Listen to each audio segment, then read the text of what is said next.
students, so they're not always in the same group. But because we've decided to keep the upper grade levels at home for the week, at least it limits our exposure. So that's one of our biggest things. It allows us to have smaller groups during the lunch periods as well as the break periods. It limits the exposure between the grade levels since we can't limit it between specific class cohorts. Temperature checks, hand sanitization, mask wearing, and social distancing are also the other mitigation efforts to prevent the spread of the virus. However, we do now have screen testing available as well as diagnostic testing through the ELC program with the Department of Public Health. So our health counselor is now trained to administer the Abbott Binax Now rapid tests, which is really helpful in that if a student presents any mild symptoms, we can test her immediately as long as the parents have provided consent. We have our isolation rooms and our processing rooms to put them in quarantine to separate them from the rest of the student body. So with the screening process or the screening testing that we have alongside with the strict mitigation protocols that we've had in place, we believe that it'll help mitigate the spread within our community. There are a total of 331 students enrolled in the academy, and among students and staff, 5 have contracted the virus since the start of the school year, which is believed to be through community transmission. About 91% of the student population is fully vaccinated against the virus. Amongst teachers, faculty, and staff, 96% of them are reported fully immunized against the virus. There is no vaccine mandate in place, but, however, it is highly recommended. Reporting for Guam News Network, Wahusi Isaiah Uggan. Public Works gave an update this morning on their safety measures in place and shared some modifications to their safety plan as students return to in-person instruction. Once again, here's Isaiah. The Department of Public Health and Social Services approved the Department of Public Works busing safety plan on Monday. DPW Deputy Director Linda Ibanez. So what I understand from yesterday, our plan is a go. They would share it with the other stakeholders. So we're ready. We're just waiting for the confirmation date of GDOE. We started busing Monday, Academy, Mount Carmel, and Father Janus. At the beginning of the school year in August, DPW was operating their bus capacity at 100%. Now, Ibanez explained in an interview on The Link that they've made adjustments to their bus functions. So we're continuing to transport students. When we pick them up, they start from the rear to the front. Where the seating capacity is based on our bus packs. So if it's 80%, so we have an 84 passenger bus, there'll be 64 student ridership. If there's a 77, it's 61. And then 60 passengers are 48 student ridership. Okay. So if the passengers exceed the maximum on their school bus ridership, we would send another bus, deploy another bus to get the students. Although there were some slight changes to their busing operations, student temperature checks must still be taken at home prior to entering the bus. So no, we're just asking. Our mandatory is make sure your kids are well, of course. If they're sick, please, we advise them to stay home, wear a mask, hand sanitize. That's the requirements before they get on the bus. We would have a same seating arrangement with the same household if they're living in, especially siblings. They would seat together. We would group them together in the school buses. Since the start of the school year, there have been no reports of school bus drivers contracting the COVID-19 virus. However, Ibanez noted that only a handful of bus drivers caught COVID through community transmission at the beginning of the pandemic last year in March. Ibanez also shared that their bus fleet is still lacking drivers due to retirement, among other issues. But she acknowledges that the 5 recently hired drivers have been put to work on the school routes. Reporting for Guam News Network, Wahusi Isaiah Uggan. Public Health has released new information on recent COVID-19 deaths. The data is through Monday the 20th. Since the start of the third surge in July, Public Health reports a total of 39 deaths, with the majority of them being classified as dead on arrival patients. And for those, 71% tested positive on the same day they died or immediately afterward, implying that neither they nor anyone else they knew were infected. A majority of deaths during this period were among middle-aged or elderly patients. A majority of both DOA and other deaths were unvaccinated. Check out the full report at KUAM.com. Well, if you should happen to get a phone call about COVID testing, do not hang up, please, as staff at mayor's offices and your village mayors are calling constituents to inform them that testing is available, free, and that it's important for them to know their status. COVID positive, because if you're positive, you'll need to get checked right away. And again, we are part of this effort simply because the most recent rise in deaths on arrival and hospitalizations occur from with residents or patients who are not symptomatic. And so they don't know that they're COVID positive, and their end result is not, does not fare well. That, of course, Mayor's Council President Jesse Alleg, who says calls are being made Monday through Friday from 8 in the morning till 8 at night. No personal information will be requested, and they will also be going door to door in some of the more isolated and difficult to reach areas to properly spread awareness. Well, from 1,400 tests per day to now less than that number, Public Health PIO Janela Carrera gave an update on the Tidzin COVID testing site. It's still a pretty steady amount of testing that we're seeing, which I think is a good thing. We're still encouraging people to come out and get tested, especially if they're feeling symptoms. Part of the reason why we're bringing out assets and bringing out personnel and manpower is so that we can increase testing, try to catch and cut off the chains of transmission. And by doing that, we can hopefully decrease the amount of COVID-19 that's spreading in our communities. There's now a vaccination clinic at the Southern Region Community Health Center in Inalahan. Carrera says vaccination numbers have been less than 100 at that southern site. Well, at a virtual roundtable meeting held this morning with GMH, Speaker Therese Terlahi noted that Guam's only public hospital received $26.5 million in federal grants and $7.2 million in American Rescue Plan funding for the current fiscal period. And yesterday, 300 doses of the RegenCov treatment arrived at GMH. Spokesperson May Habib says out of the 300, GMH kept 50 and gave the rest to the Guam Regional Medical City Infusion Clinic due to unlimited space at GMH's emergency room, which hinders the hospital to expand its clinic and treatment capacity. Habib confirmed 100 more doses are set to arrive within the next day or two and are being ordered by GMH. Well, the Federated States of Micronesia's Guam office has temporarily closed after 2 staffers at the facility tested positive for coronavirus. The office will remain closed indefinitely, with other staff having been tested for the virus but turning up negative, according to Consul General Teresa Philippin. She says office staff will work remotely and continue to contact those who are pre-quarantining for repatriation flights. Philippin says there are 3 upcoming such flights to the FSM. An October 3rd flight will go to Yap, October 4th will head to Coshrai, and on October 7th, the repatriation flight will depart from Guam and head to Pohnpei. Well, there is still no word in other news on whether the U.S. EPA will take action against the contractor and owner of the solar farm project over in Ningilao. A pair of lawsuits have been filed and a NOV was issued against KEPCO and Samsung America. Guam EPA spokesperson Nick Lee says although federal inspectors were on island in August to conduct an assessment, the findings have yet to be released.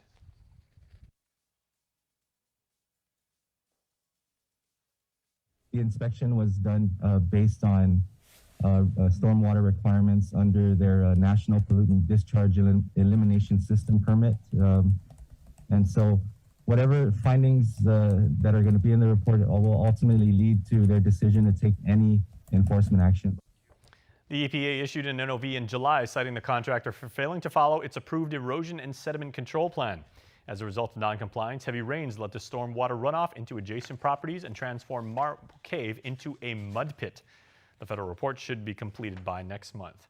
And as always, we want to invite you to voice your view on our social media channels with our daily question. You want to sound off on what matters to you, and there's certainly a lot of that these days. Today's question, we inquire on what consequences should the solar farm contractor behind the Marble Cave devastation face? Tomas Manglotny will share some of your responses on a link tomorrow morning, so make sure to check that out on Facebook Live. And make sure to stay here because Primetime continues right after this. You're watching KUAM.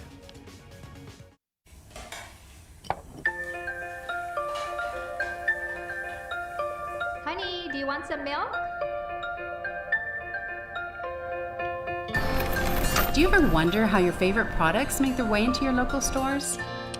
Most arrive on state-of-the-art Matson vessels that transport containers of food, household items, equipment, and supplies into the islands every week.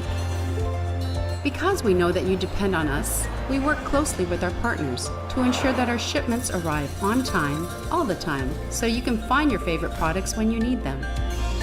We transport the region's most precious cargo that supports successful businesses and promotes a better quality of life for our families. Matson is proud to have been the hometown shipping carrier for Guam, the CNMI, and Micronesia for the past 25 years, and you can count on us to be here for generations to come. We found out in May of this year that our son had a rare medical condition, and he could not seek the treatment he needed. Our specialist recommended that we travel, or well, the only means of travel was via air ambulance. I can honestly and truly say that Cabo Select Care is really the healthcare that is always there for us. Of Guam employees and retirees. Enroll now. When making the new Kentucky Fried Chicken sandwich, people asked how I felt about burger places selling fried chicken. I'd say that's none of my business. Just like making fried chicken is none of theirs. Get the new Kentucky Fried Chicken sandwich. It's finger-licking good. 100% truck, 100% Jeep. Experience next-level off-roading on your new Jeep Gladiator, the most capable off-road midsize pickup truck crafted for adventure, equipped with best-in-class towing capacity, legendary 4x4 Jeep capability, and backed by Guam's only lifetime powertrain warranty. Drive home in a 2021 Jeep Gladiator today, starting as low as $315 per paycheck during Jeep Adventure Days. Visit CarsPlusGuam.com to get pre-approved online today. Terms and conditions apply. Cars Plus, driven by you. It's a special delivery to your inbox every week with your KUAM News Round program advisories and promotions. Sign up for the weekly KUAM Digital Digest today on KUAM.com. Welcome back, friends. The governor should cut the cost of her executive security detail so GPD has more money for its budget. That is what Republican Senator Jim Moylan says after reviewing the recent costs for protecting the executive branch leadership. He says in her first year, Governor Leon Guerrero reduced expenditures by $170,000 over her predecessors last year. But then her security costs last year rose by 86% to nearly $2.2 million, or equating to 6% of the Guam Police Department's total budget. I'm not saying that the security should not be provided to the governor, the executive branch, no matter who it is, but it should be budgeted in the line items so the legislature can provide the money, the resources necessary so the GPD can perform their functions for the rest of the community. Adelup defended the cost, saying the increase is a result of pandemic response activities and the associated special pay, differential pay, and hazardous pay adjustments affecting both regular and OT pay for the police officers who provide the security. Adelup was also critical of Senator Moylan, saying he's taking the numbers out of context. It sounds like you're not being too prudent at all, right? And if you're wanting to say it's due to the pandemic, well, then help the department out, Governor. Give that department the money they need. Stop taking it out of their budget. Moylan's bill would require that a budget for executive security be included in GPD's annual spending plan submission. It would also require quarterly reporting of security detail expenditures. An engineering company is visiting the island, assessing our island's bridges. The company under contract is part of a stewardship agreement between the local government and the feds. DPW's Deputy Linda Ibanez tells us that the link assessments will begin on the 23rd and should take a little less than a week. They submit their assessments and their reports and projects and what is the priority in the bridge for the local, which is us, to address immediate repairs or rehabilitation. They would provide that, and then DPW will go through the priority list to address. Ibanez said the review is done every 2 years, and after completion of those reviews, Public Works should receive full reports on the team's findings a month after the inspections. The Department of Corrections, in other news, will be presenting its master plan to the governor on Wednesday, as in February, a contract was awarded to the Information to Energy Organization, with which to complete a 14-phase plan, including DOC recently touring a pair of off-island correction facilities to review their design and operations. DOC Major Anton Uggan says it's an 80-year master plan, planning to start with constructing a 600-bed facility, expanding ultimately to 2,000 beds. The new prison would be built on an existing DOC footprint. Well, land in Dedido has been identified for a $9.5 million park and ride facility for the Guam Regional Transit Authority. The legislation by Senator Pito Terlahi would transfer some 16,500 square meters of land belonging to Gov Guam specifically to GRTA. The property is located across from American Grocery between East Buena Vista Court and Marine Corps Drive. GRTA received a federal grant to build the facility, which will use electric buses to transport riders from the north to locations in central Guam.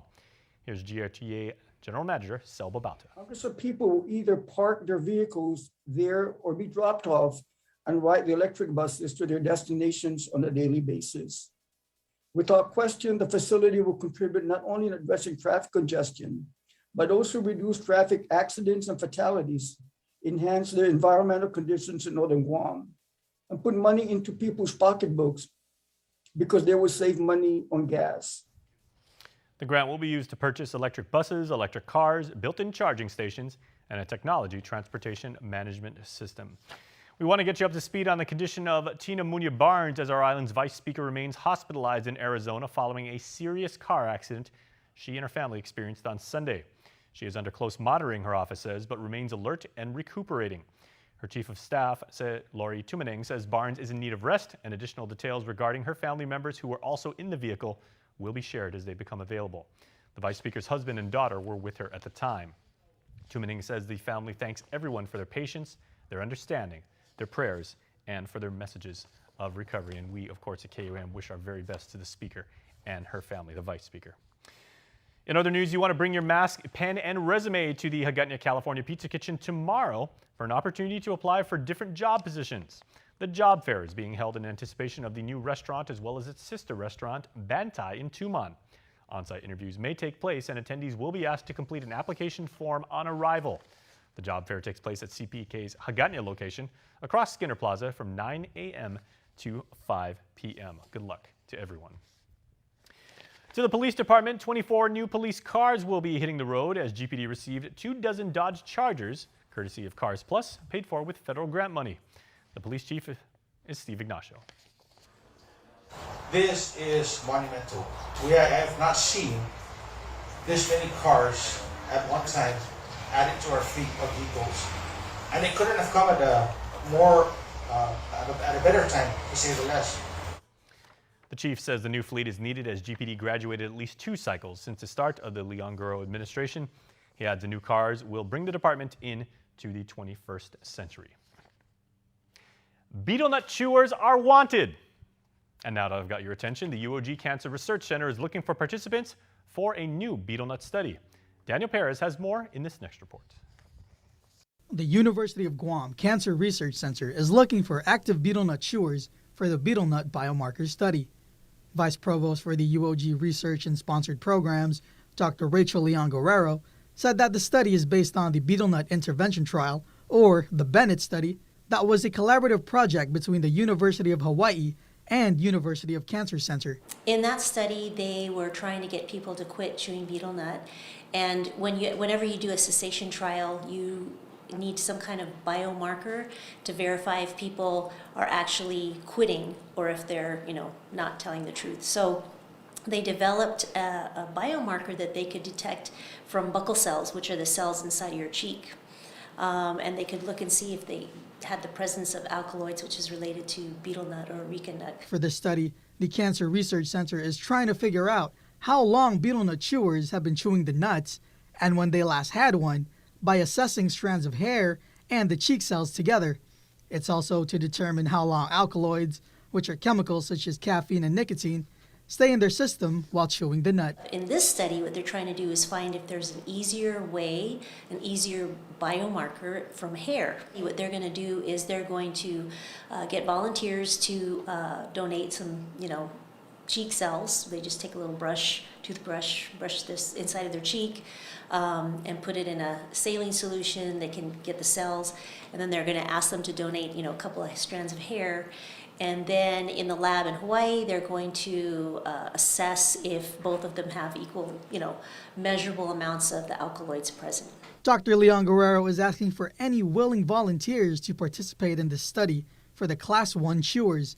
As for Class 2, they have already found all the volunteers they need. So they're trying to recruit people who do not chew betel nut, who are Class 1 chewers, and these are people who chew just the nut and nothing else, and then Class 2 chewers, and these are people who chew betel nut with tobacco, the lime, and the betel piper leaf. All participants will receive a $40 gift certificate, and if you bring a friend, you get an extra $10 gift certificate. To partake in this study, you must be 18 years or above and chew betel nut. For more information, you can contact Jade Chanot at 747-1608. Daniel Perez reporting for Guam's News Network. All right, thanks, Daniel. Great job. Sports is coming up next, so please stay tuned.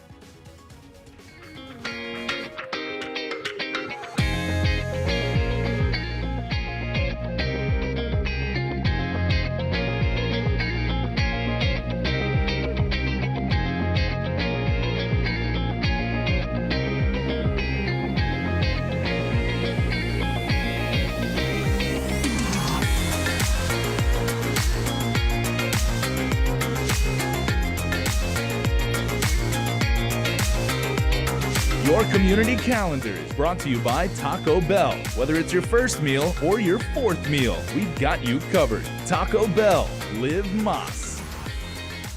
Say hello to the First Hawaiian Bank mobile app. Got a question about your finances? You've come to the right place. Bring all your accounts together, even those that aren't with us, and see the big picture, right down to the smallest detail. Unlock powerful tools like Insights and Money Map that help you save time and take control of your finances. When you connect accounts with the First Hawaiian Bank mobile app, it all starts with yes. The new crispy chicken sandwich taco from Taco Bell. Is it a sandwich or a taco? Which side are you on? Try it only at Taco Bell. Guam's auto appearance specialist, Elegant Reflections, has been providing the automotive industry with professional detailing and car care products at its highest quality, from complete detailing, full interior detailing, exterior detailing, headlamp restoration, hand washing, seat and carpet shampoo, engine degreasing, undercarriage cleaning, paint sealant, fabric protection, paint oxidation removal, and so much more. Visit us at our new location. Call 646-5555 for an appointment. Elegant Reflections, Guam's auto appearance specialist, over 20 years of experience. KUAM Sports is brought to you by Docomo Pacific. Better together.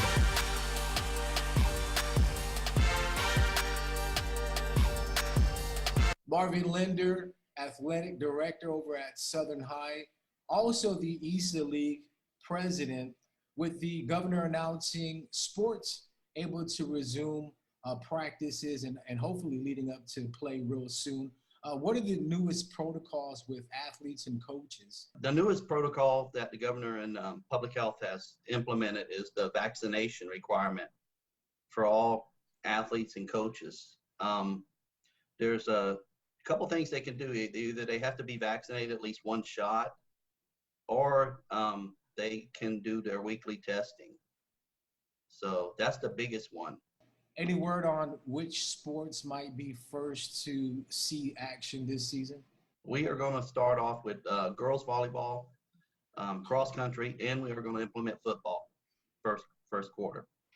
Well, we really don't have quarters right now because we've broken up. We delayed so long that we're playing into the second quarter. So right now we're going to have them three sports start. I'm pretty much trying to get schedules completed and proposed schedules completed for second quarter to see how it looks. But hopefully we're trying to get everything done before Christmas, and then the second half of the year we'll resume our normal calendar year and normal scheduling. So that's our goal right now. A lot of talk with spectators. Are we going to go back to how it first started, where one athlete, maybe one parent, or what's that decision like?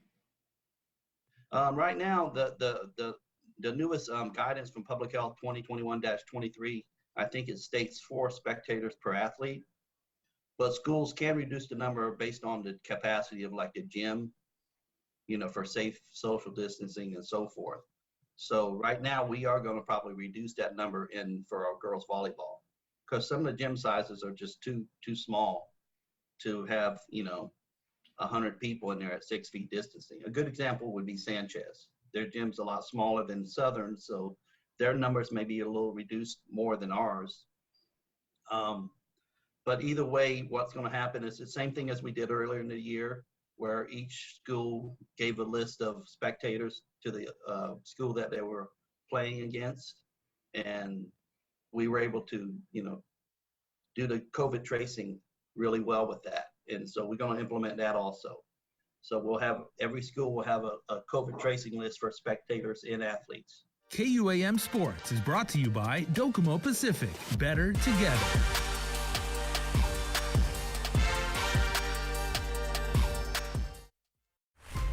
Building on the past, we at Docomo Pacific Business believe in helping businesses move forward and together, changing the way we get things done to make you and your company reach your highest potential. Trust in our commitment to bring you the best solutions for all your business goals. We are Docomo Pacific Business. Let's work better together. Pizza Hut's Detroit-style pizza is back. Same crispy crust, cheese all the way to the edge, and the sauce still on top. Okay, now I'm hungry. The Detroit-style pizza. Create your own or pick from 3 signature recipes. No one out-pizzas the Hut. Half a day. Hi. That will be $20, please. I forgot my Mobile Smiles driver's rewards card. No worries. You can now use your registered mobile number to earn points. Can I use my mobile number to redeem rewards? Sure. Just show us your photo ID or driver's license. That's easy. All right, before we put the show in the history books, here are tonight's birthday shout. Speaking of our birthdays on this Tuesday, happy birthday to Perpetual Chang. And happy birthday to Enrique Ricky Macias.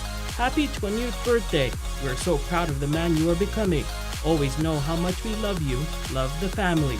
And happy birthday to Maya Jean Titano. Happy 9th birthday to the rambunctious Maya. We love you so much. And a happy belated birthday to Landon Cundiff. Happy belated birthday. We love you, Auntie Nadia, Uncle Jerry, Jacob, Alfred, and Van.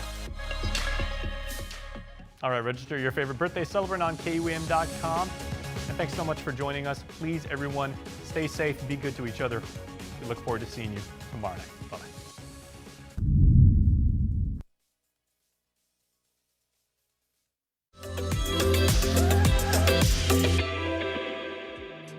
Half a day, everybody. I'm Sabrina